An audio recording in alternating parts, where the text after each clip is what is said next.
మహబూబ్నగర్ జిల్లా గండీడ్ మండలం లింగాయపల్లి గ్రామంలో MG NREGS avenue plantation Lingayapalli village road సైడ్కు చెందిన నీడనిచ్చే చెట్లను అడ్డంగా నరికి వేశారు.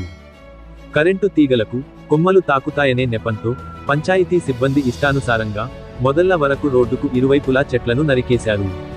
పంచాయతీ సెక్రటరీని విచారించగా కొమ్మలు మాత్రమే నరకమని పర్మిషన్ ఇచ్చాను, మొదళ్ల వరకు నరికేశారు అని సమాధానం ఇచ్చారు. రోడ్డు విస్తీర్ణలో భాగంగా అవసరం లేకున్నా నరికిన చెట్లకు ఎవరు బాధ్యులు, చర్యలు ఎక్కడ అనే ప్రశ్న.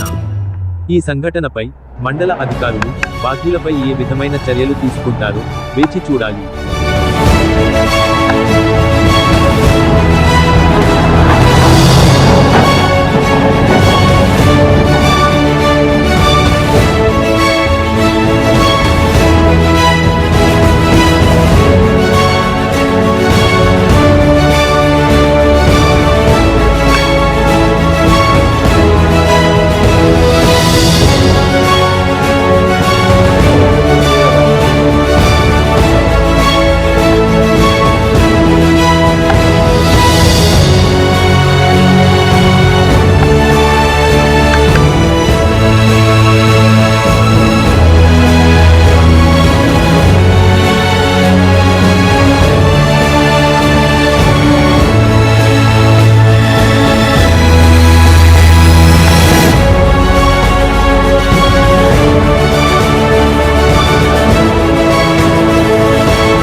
బొమ్మ వెనకాల హోటల్ వెనకాల కూడా మరి అవన్నీ మనం వైజాగ్ ఇప్పుడు స్తంభాల కింద వచ్చినాయి అంటే మనం ఒప్పుకోవచ్చు, కానీ ఇది కరెక్ట్ కాదు.